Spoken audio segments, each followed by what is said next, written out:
Fancy outlet Mukunda jewellers లో mega వడ్డానం sale 2.0.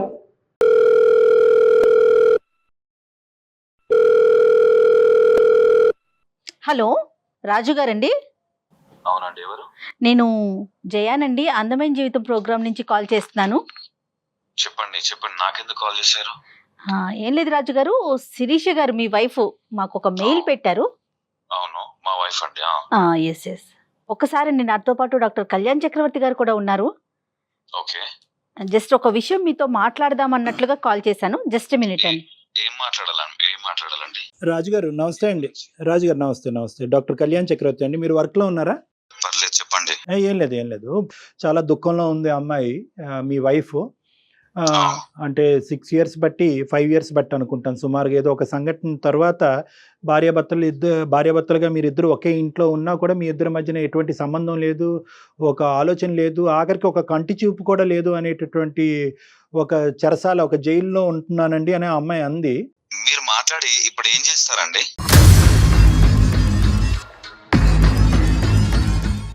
నేనేం చేస్తానని అనట్లేదు రాజుగారు. నేను ఏమంటున్నానంటే 5 సంవత్సరాలు బట్టి కనుచూపు కూడా మాట పక్కన పెట్టండి, కనుచూపు కూడా లేనటువంటి భర్త, నేను దగ్గరికి వస్తేనే చేదరించుకునే భర్త, నా చేతి వంట కానీ నా కాఫీ మంచినీళ్ళు కూడా తాగినటువంటి భర్త ఏ కారణం చేత ఏం జరిగిందో మీకు తెలుసా? అందు గురించే మీకు చేశాను రాజుగారు. ఒకసారి నేను తాగాను అని చెప్పింది, మీరు మీకు చెప్పిందో లేదో నాకు తెలియదు. చెప్పారు. తాగాను, కొట్టాను. సమాజంలో ఎక్కడ తాగట్లేరా? భర్తలు భార్యలను కొట్టట్లేదా సార్? చెప్పండి. లేదు అలా కాదు, ఆ అమ్మాయి హైపర్ గా రియాక్ట్ అయింది. అది నేను కాదనట్లేదు. మీరు ఎందుకు ఆ రోజు సంవత్సరం వరకు బాగున్న రోజు మీరు ఎందుకు ప్రామిస్ బ్రేక్ చేశారు? లేదంటే ఇలా ఫ్రెండ్స్ తోనే ఎక్కడో ఒక పార్టీ ఉంది, ఒక్కసారికి తాగుతాను అనేటటువంటి ఆలోచన ఆ అమ్మాయికి ముందే చెప్పారా? ఆ అమ్మాయి కంగుతుంది, హైపర్ గా రియాక్ట్ అయింది. చుట్టుపక్కల వాళ్ళందరూ కూడా అది ఇది అని చెప్పి నూరు పోసారు ఆ అమ్మాయి మైండ్ లో. ఆ అమ్మాయి కాలర్ పట్టుకుంది, మీరు చేయి పెట్టి కొట్టారు, వాళ్ళ తమ్ముడు వచ్చారు, పోలీస్ స్టేషన్కి వెళ్ళారు. మీరు ముందుగానే ఎందుకు ఆ అమ్మాయికి చెప్పలేదు? సార్, పెళ్ళైనా ఒక 6 నెలలు నేను అప్పటివరకు నేను ఎంత బాగా చూసుకున్నాను ఏంటనేది అది కూడా చెప్పిందండి తను. మీరు చాలా బాగా ఒక చిన్న ఒకేషన్ వచ్చి చిన్న పార్టీ ఉండి నేను తాగడం అక్కడ జరిగింది. రాజుగారు దానికి ఎక్స్క్యూజ్ చేయలేదా సార్? చేయలేదా? కరెక్ట్ రాజుగారు మీరు చాలా బాగా చూసుకున్నారని చెప్తా ఉంది తను కూడా. అదే, అందులో అసలు ఎటువంటి సందేహం లేదు. ఆ పార్టీకి వెళ్తున్నారని చెప్పారండి. పార్టీకి వెళ్తున్నారు ఫ్రెండ్స్ తో, ఇలా తాగే పరిస్థితి ఉంది. ఎందుకంటే ఆ అమ్మాయి ఒక రియాక్షన్ అంతకు ముందు కూడా చెప్పుకుంటుంది. వాళ్ళ ఫాదర్ ఆఫీస్ నుంచి డైరెక్ట్ అక్కడికి వెళ్ళిపోయాను. ఇదంతా తనకి ఇప్పుడు చెప్పే అవకాశం లేదు. అర్థం చేసుకొని చెప్దామని నేను అనుకునే గ్యాప్ లోనే ఓపిక అనేది ఒకటి ఉంటుంది సార్. అది లేనప్పుడే ఏదో ఇలా జరుగుతుంది. కానీ ఒకే అంశం నేను అడుగుతానండి. అంటే ఒకే అంశం, నేను ఒక సింగిల్ క్వశ్చన్ అడుగుతాను, తర్వాత మీరు కంటిన్యూ చేద్దరు కానీ రాజుగారు. మీ భార్య పెళ్లికి ముందు మీతో చెప్పినప్పుడు ఈ తాగుడంటే, సిగరెట్ అంటే నాకు అసహ్యం, ఎందుకంటే దానికి ఉన్నటువంటి బలమైనటువంటి కారణం మా నాన్న తాగినప్పుడు, మా అమ్మ నాన్న తాగి కొట్టుకుంటున్నప్పుడు అది చూడలేక ఇంకా జీవితంలో దాన్ని తాగేటటువంటి వ్యక్తి నాతో పాటు ప్రయాణం చేయకూడదు అనేటటువంటి ఉద్దేశం, ఆ ప్రామిస్ మీ దగ్గర నుంచి తీసుకుందా లేదా? నెంబర్ 1. నెంబర్ 2, ఒకప్పుడు ఇలా ఫ్రెండ్స్తో పాటు తాగితే మీ వైఫ్ యొక్క రియాక్షన్ ఇలా ఉంటుందని అనుకున్నారా?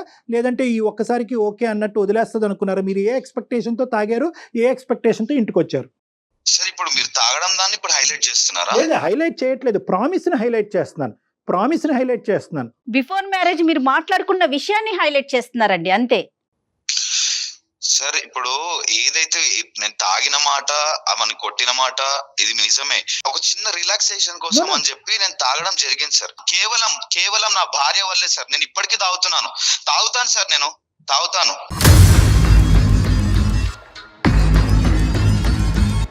ఎందుకంటే నా మనసు సార్ ఎంత కృంగిపోయిన ఆ సిచ్యువేషన్ లా అసలు నాకు తెలుసు సార్. అది సాటి మొగాడిగా నేను మీకు చెప్పాల్సిన అవసరం లేదు సార్. అసలు ఆ పరిస్థితుల్లో ఏం జరిగింది సార్? ఆ స్టేషన్ లో కంప్లైంట్ ఇస్తే పోలీస్ వాళ్ళు కాపురం చేస్తారు సార్ వచ్చి.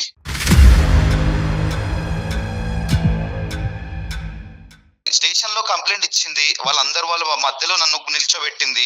అతను నా మీద నా కాలర్ పట్టుకున్నాడు, నన్ను గెంటేశాడు. అంతమంది ముంగడ నా పరువు పోయింది, నా ఇజ్జత్ పోయింది. ఇప్పుడు సార్ ఒక్కటి సార్, పరువు అన్నా ప్రాణం అన్నా రెండు ఒకటే సార్ నా దృష్టిలో. పోతే తిరిగి రావు సార్, మళ్ళీ తిరిగి రావు అవి.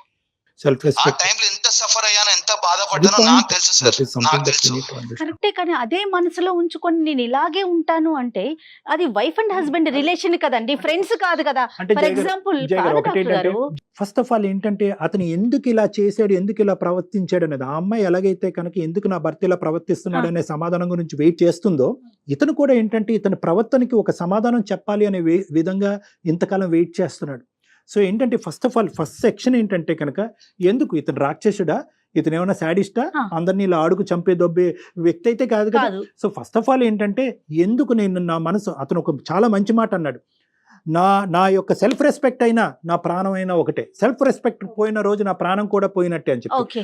ఫస్ట్ ఆఫ్ ఆల్ ఏంటంటే అతను ఎంత గాయపడ్డాడు అనేది మనం విన్న తర్వాత ఆ గాయానికి మందు ఏంటి అనేటటువంటిది నెక్స్ట్ ఫేజ్ లో వస్తుంది. అతను ఎందుకు ఆ గాయానికి మందు అడుగులు. రైట్. మరి ఒకసారి శిరీషని కూడా లైన్ లోకి తీసుకుందామా రాజు గారు? దేనికండి అవసరం లేదు, నేను మాట్లాడనండి. మాట్లాడేవాడిని అయితే అప్పుడే మాట్లాడేవాడిని, నేను మాట్లాడను. అదే మాట్లాడొద్దని ఒకసారి మాట్లాడితే కదా సమస్యకి పరిష్కారం. మీరు పరిష్కారం వైపు ఆలోచించట్లేదు అసలు. రాజుగారు ఏం ఆలోచించాలండి? నాన్న. 6 సంవత్సరాల నుంచి నేను ఒంటరిగా. రాజుగారు ఒక్క నిమిషం రాజుగారు. ఈరోజు ఒక్కొక్క మెట్టు నా చేయి పట్టుకుని నిదానంగా ఎక్కించేస్తున్నారు డాక్టర్ గారు అని మీరు అనుకోవద్దు. నేను అనేది ఏంటంటే ఈరోజు మీరు ఎంత క్షోభను అనిపిస్తున్నారు. ఆ అమ్మాయి ఒక్కతే అనుకుంటుంది నేనే నరకం అని. మీరు ఎంత క్షోభను అనిపిస్తున్నారు. ఒకే ఇంట్లో ఉంటూ పక్కన ఆడదాన్ని పెట్టుకుంటూ ఆ అమ్మాయి కళ్ళ వైపు చూడకుండా ఆ అమ్మాయిని తాకకుండా, ఇది కూడా నరకమేనండి. అందుగురించి ఇందాక జయ గారికి చెప్పాను, ఇది 2 రెట్లు నరకం. అది ఒక నరకం అయితే ఇది 2 రెట్లు నరకం. డాక్టర్ గారు అట్లీస్ట్ ఎవరికి వాళ్ళు అనుభవిస్తున్నారండి. ఆ అమ్మాయికి ఆ అమ్మాయి, ఈ అబ్బాయికి ఈ అబ్బాయి. అందుగురించి ఈ మౌన పోరాటం ఇక్కడతో ఆగాలి. ఏ కారణం చేత ఇరువురు బాధపడుతున్నారన్నది చూడాలి. సమస్యకు పరిష్కారం సంగతి తర్వాత చూద్దాం. అసలు మీరు ఏ కారణం వల్ల మీరు ఎలా ప్రవర్తిస్తున్నారు, ఆ అమ్మాయి ఈ సమస్యకి పరిష్కారం ఏమైనా వెతికి పట్టుకోగలదా? చెప్పాను కదా సార్, కారణం ఏందో మీరు అడిగారు, నేను మీకు చెప్పాను. మళ్ళీ ఆమెతో మాట్లాడమంటే నేను ఒక మాట్లాడలేను సార్. ఈ పెళ్లికి ఒక మీనింగ్ ఉంది. ఈ పెళ్లికి ఒక సమస్యకి పరిష్కారం కావాలంటే ఒక సమాధానం కావాలి. ఆ సమాధానం అనేది ఇరువురు పంచుకోవటం అనేటటువంటిది ఆ పెళ్లికి గౌరవం. ఇది ఒక పవిత్రమైనటువంటి బంధం. దీంట్లో ఏంటంటే మీ సమాధానం, ఎందుకంటే ఈ ఒక్క ఆస్పెక్ట్ తప్ప మీ ఇద్దరి మధ్యన ఏమీ లేదు నాన్న. మీ ఇద్దరి మధ్యన ఇంకొక ఆస్పెక్ట్ ఇంకొక ఇష్యూ ఏమీ లేదు. పెద్దలు బాగానే ఉన్నారు, పిల్లలు అందరూ బాగానే ఉన్నారు. ఒక్క సంఘటన జీవితాన్ని మార్చేసింది. సో కాబట్టి ఏంటంటే దీని పరిష్కారం వైపు తర్వాత చూద్దాం. ఫస్ట్ మీరిద్దరు ఒకరికొకరు సమాధానం చెప్పుకోండి. ఫస్ట్ ఆ అమ్మాయి ఏం చెప్తుందో వినండి. ఆ అమ్మాయితో మాట్లాడటం మీకు ఇష్టం లేకపోతే మేము ఆ అమ్మాయి మాటను మీకు మీడియేట్ చేస్తాం. ఒక్కసారి ఫోన్ కలవటానికి అవకాశం. ఇప్పుడు మీరేమంటారు? ఫోన్ కాన్ఫరెన్స్ పెడతారా తనకి? ఎస్ పెడదాం. ఇప్పుడు పెట్టి ఆ అమ్మాయి ఆలోచన ఏంటో మీరు వినండి, మీ ఆలోచన ఆ అమ్మాయికి చెప్పండి. ఒక్కసారి అవకాశాన్ని ఇవ్వండి ప్లీజ్, మై రిక్వెస్ట్. సరే పెట్టండి. థ్యాంక్ యూ నాన్న, thank you for allowing that. ఏం మాట్లాడుతుందో నేను చూసి. హలో శిరీష. మేడం. అమ్మ రాజుగారు లైన్ లో ఉన్నారు మా, మీ హస్బెండ్. ఒకసారి శిరీషతో మాట్లాడండి. అమ్మ శిరీష నువ్వు మాట్లాడమ్మా మీ ఆయనతో. చాలా కాలం అయింది కదా మాట్లాడి. ఒకసారి మాట్లాడి, నీ మనసులో ఉన్న బాధ ఏంటో. అతను చాలా కష్టం మీద మనకి పర్మిషన్ ఇచ్చారు. ఒకసారి మాట్లాడు. హలో, చెప్పు. ఎందుకు మాట్లాడడం లేదు రాజు? నేను చేసిన తప్పేంది రాజు? నీకు తెలీదా? నేను చెప్పాలా నీకు మళ్ళీ? నేను ఏం చేశా రాజు? నేను నీకు ఫస్ట్ పెళ్లికి ముందే చెప్పాను కదా రాజు, నాకు తాగితే నచ్చదు అని. తాగితే నేను బరాయించుకోలేను, తట్టుకోలేను అని కూడా చెప్పాను కదా రాజు. అయితే ఆ మాత్రం అంటే తాగినందుకు ఆ మాత్రం దానికి స్టేషన్ దాకా వెళ్ళిపోతావా? మీ ఇంట్లో మొత్తం చెప్పి ఇజ్జత్ మొత్తం తీయడానికి రెడీ అయిపోతావా? రాజు నేను ఇంట్లో వాళ్ళకి, మా తమ్ముడికే కదా రాజు చెప్పింది, మా ఇంట్లో వాళ్ళకి ఎవరికి అవును, మీ తమ్ముడు ఏమన్నా నాకు అర్థం కాదు అసలు ఏంది. మీ తమ్ముడు ఏమన్నా అనుకుంటుండా లేకపోతే ఏంది? మీ తమ్ముడిని చెప్పుడు ఏంది నువ్వు? మీ తమ్ముడు నాకు ఫోన్ చేసి మా అక్కని ఇట్లా చూసుకుంటలేమంట ఏంది ఇవన్నీ? నన్ను అడుగుతాడా మీ తమ్ముడు? ఎన్ని సంవత్సరాలు అయింది రాజు నువ్వు నాతో మాట్లాడక? ఒక్కసారైనా నాతో మాట్లాడాలని లేదా నీకు? మస్తు అమాయకంగా మాట్లాడుతున్నావు, ఏం తెలియనట్టు. అబ్బా అవార్డు ఇవ్వచ్చు నీకు. ఏం గుర్తు అంతే మర్చిపోతారు ఏంది? నాకు అర్థం కాదు మనుషులు.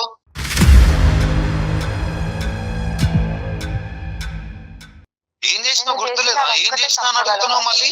నేను తప్పని ఒప్పుకుంటున్నా కదా రాజు, ఎస్ మాట్లాడచ్చు కదా. ఇగో చూడు శిక్ష, నేను మాట్లాడేవాడిని అయితే నేను ఇంట్లోనే నీతో ఆ రోజే అప్పటికప్పుడు సాల్వ్ అయిన రోజే నెక్స్ట్ రోజే నేను మాట్లాడేవాడిని. అది నాకు ఎంత గట్టిగా గుచ్చుకుందో నా గుండెకి నాకు తెలుసు. అర్థమవుతుందా?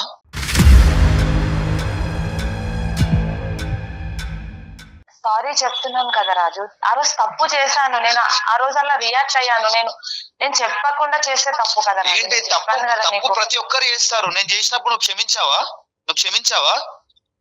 నేను ఏదో చిన్న లైట్ గా నేను ఆ రోజు లేట్ వచ్చినందుకు నువ్వు ఎందుకు లేట్ వచ్చావు అని చెప్పి నా కాలర్ పట్టుకుంటావు నువ్వు. నేను తప్పు చేశాను. చిన్న విషయం తీసుకోలేకపోయాను రాజు అట్లా. నేను అసలు అలా చూడలేకపోయాను. నేను నా ఫ్యూచర్ ప్లాన్స్ అన్ని కొలాప్స్ అయిపోయా అనుకున్నాను అక్కడే. నేను ఏమైనా చెప్పు శిరీష, నీకు ఒక్కటే మాట చెప్తా. నువ్వు ఎప్పుడైతే స్టేషన్ పోయినావో అప్పుడే ఇక నాకు నా మనసు ఇరిగిపోయింది.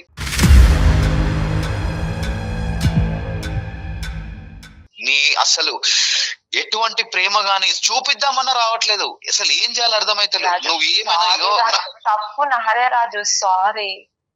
నేను సారీ నువ్వు ఏమైనా చెప్పు. ఏం సారీ? సూదితో గుచ్చి అయ్యో తగిలిందా సారీ అంటే ఆ దెబ్బ ఇన్ని రోజులు బట్టి నీకు రానటువంటి ఒక అవకాశం వచ్చింది. నీ భర్త నీతో మాట్లాడుతున్నాడు. ఇది ఒక బంగారం అవకాశం, దీన్ని సద్వినియోగం చేసుకోవాలి. కాబట్టి మేము అనుకున్నట్టే నువ్వు ఒక అడుగు ముందుకేసి అపాలజీ చెప్తున్నావు, సంతోషం. దీన్ని అన్కండిషనల్ అపాలజీ అంటారు. ఓకే, అన్ని విధాలుగా నా తప్పు అయ్యింది కాబట్టి నా తప్పు నేను తెలుసుకున్నాను, నేను హైపర్గా రియాక్ట్ అయ్యాను, అలా రియాక్ట్ అవ్వకుండా ఉండవలసింది, మా బ్రదర్ని ఇన్వాల్వ్ చేయకుండా ఉండవలసింది, పోలీస్ స్టేషన్కి వెళ్లకుండా ఉండవలసింది అనే విధంగా నువ్వు ఫస్ట్ అది ఒప్పుకోవాలి. అది మనస్ఫూర్తిగా, మా గురించి కూడా కాదు, సుమన్ టీవీ గురించో అందమైన జీవితం గురించి కాదు, అది మనస్ఫూర్తిగా నువ్వు అది చెప్పాలనుకుంటే ఫస్ట్ ఆ ఆస్పెక్ట్ చెప్పు. తర్వాత నువ్వు ఏం చేస్తే కనుక రాజు మళ్ళీ ముందుకు వచ్చి నీతో పాటు ప్రయాణం కొనసాగిస్తాడన్నది నెక్స్ట్ అడుగుదాం. నీ కోసం, నీ కుటుంబం, నీ సంసారం కోసం అమ్మా, అది దృష్టిలో పెట్టుకొని మాట్లాడు. రాజు చెప్పు. రాజు సారీ రాజు. దేని ఏం సారీ? వాడు నిజంగా పోలీస్ స్టేషన్ వరకు పోతాడని నేను అనుకోలేదు రాజు. నువ్వు లేవా స్టేషన్ లో? నువ్వు లేవా? నువ్వే కదా వచ్చి ఇచ్చింది కంప్లైంట్.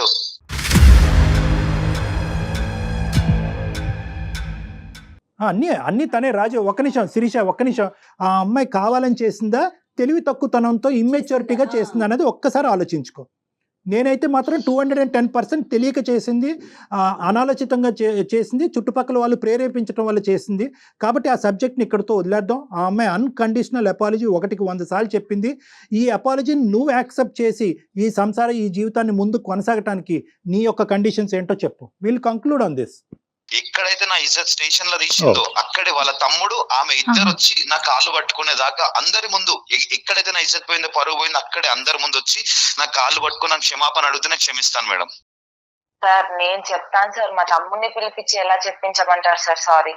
ఇప్పుడు నువ్వు కాలు పట్టుకుంటావు సరే, మీ తమ్ముడు కూడా ఉన్నాడు కదా దీనికి. మీ తమ్ముడు స్టేషన్ దాకా తీసుకెళ్లి అందరు ముంగడు చేస్తే మీ తమ్ముడు కూడా ఉన్నాడు కదా. ఒకటి తమ్ముడు క్షమాపణ చెప్పాలి అనేది ఒకటి, రెండోది ఏంటంటే తమ్ముడు ఏంటి అది పోలీస్ స్టేషన్ లో చెప్పాలా? అవును సార్, పోలీస్ స్టేషన్ లో ఇది కరెక్ట్ కాదు కదా. కరెక్ట్ కాదేమో రాజు. ఎక్కడి న్యాయం డాక్టర్ గారు? అంటే నీకు ఎట్లా కంఫర్టబుల్ గా ఉంటే అదేది కరెక్ట్ ఏదో రాంగ్ ఏదో నువ్వు చూసుకుంటావు. అలా కాదు నీ చేతిలో తను జుట్టు పెట్టిందని చెప్పి నువ్వు ఇష్టానుసారం మాట్లాడటం కాదు రాజు. చెల్లెలి జీవితం ఇలా అవ్వాలని కోరుకుంటూ ఎవడు చేయడు. ఇంటికాడ చెప్తే సారీ రాజు మీరు కొంచెం ఒక్క మెట్టు తగ్గాలి రాజు ప్లీజ్. ఎందుకంటే నాకు ఒక్క అంశం చాలా బాగా అర్థమైంది. 5 సంవత్సరాల పాటు ఇంత వాడి వేడితో మీరు ఇద్దరు కలిసి ఉన్నారంటే మీ ఇద్దరి మధ్యన ప్రేమ అనేటటువంటి సబ్జెక్ట్ అయితే ఉంది కాబట్టి రాజు ప్లీజ్ రాజు మీరు ఒక్కసారి ఆలోచించండి. ఇప్పటికైనా కూడా ఆ అమ్మాయి అపాలజీ చెప్పింది, తమ్ముడి చేత అపాలజీ చెప్పిస్తానంది, కథ సుఖాంతం అని నాకు అనిపిస్తుంది. ఎవరికి వాళ్ళు ఒక మెట్టు తగ్గితే సంసారం అనేది ముందుకెళ్తదండి. ఇంకెవరు పెద్దవాళ్ళు ఎవరి ఇన్వాల్వ్మెంట్ ఉండదు ఇందులో. ఇంకెవరు అక్కర్లేదు, ఇంకెవరు పెద్దవాళ్ళు అక్కర్లేదు. మీ ముగ్గురు కూర్చోండి. మీరు చెప్పిన దానికి ఓకే మేడం, నేను కాదనట్లేదు. బట్ ఇది మళ్ళీ రిపీట్ అయితే మాత్రం చాలా కష్టం మేడం. రిపీట్ అవ్వకూడదు, మేము తేల్చిన రిపీట్ అవుతాయి. 5 సంవత్సరాలకే ఇంత టైం పట్టింది. ఓకేనమ్మా, all the best Shirisha. Thank you sir, thank you so much sir. నమస్తే. జాగ్రత్త, మెచ్యూర్ గా ఆలోచించు. బాయ్ అమ్మా. Thank you sir, thank you sir, bye sir. Thank you so much. నమస్తే.